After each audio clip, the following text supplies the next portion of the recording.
ভৌতিক গল্প শেষ ট্রেনের যাত্রী। রাত ঠিক 11:45। স্টেশনটা প্রায় ফাঁকা, শুধু হালকা কুয়াশা আর দূরের একটা বাতির কম্পমান আলো, যেন কেউ নিঃশব্দে তাকিয়ে আছে। রাশেদ দাঁড়িয়ে আছে প্ল্যাটফর্মের এক কোণে, তার হাতে একটা পুরনো ব্যাগ। আজ তাকে যেতেই হবে, কারণ এই শহরে আর থাকা সম্ভব না। হঠাৎ লাউডস্পিকারে ভেসে এলো কর্কশ শব্দ, শেষ ট্রেন, প্ল্যাটফর্ম নম্বর 2। রাশেদ ধীরে ধীরে হাঁটা শুরু করল। ট্রেনটা থামল অদ্ভুত শব্দ করে, যেন অনেক পুরনো আর ক্লান্ত। দরজা খুলতেই ঠান্ডা বাতাস এসে লাগল তার মুখে। ভেতরে ঢুকে সে অবাক হয়ে গেল। পুরো বগিতে মাত্র 3 জন মানুষ, একজন বৃদ্ধ, একজন মহিলা যার মুখ চাদরে ঢাকা, আর এক কোণায় বসে আছে একটা ছোট ছেলে। রাশেদ জানলার পাশে বসে পড়ল। ট্রেন চলতে শুরু করল।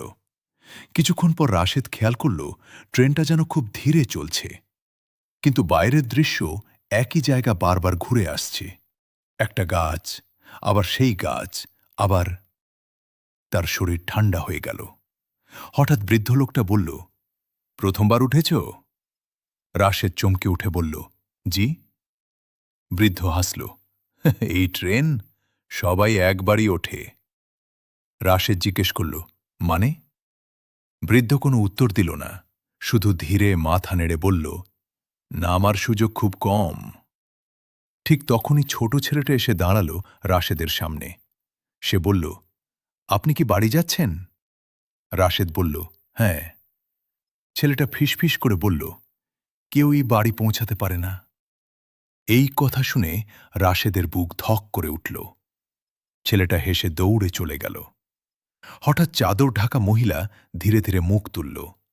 তার চোখ পুরো কালো। সে বলল, আপনি কি মনে করতে পারছেন আপনি এখানে কিভাবে এলেন?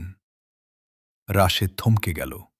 সে ভাবতে লাগল, কিন্তু স্টেশনে আসার আগের কিছুই তার মনে পড়ছে না। ঠিক তখনই ট্রেন হঠাৎ থেমে গেল। দরজা নিজে থেকেই খুলে গেল। বাইরে তাকিয়ে রাশেদ দেখল কবরস্থান। চাঁদের আলোয় সারি সারি কবর। বৃদ্ধ বলল, এটা শেষ স্টেশন না, এটা মাঝপথ। রাশেদ কাঁপতে কাঁপতে বলল, আমি নামব না। বৃদ্ধ ধীরে বলল,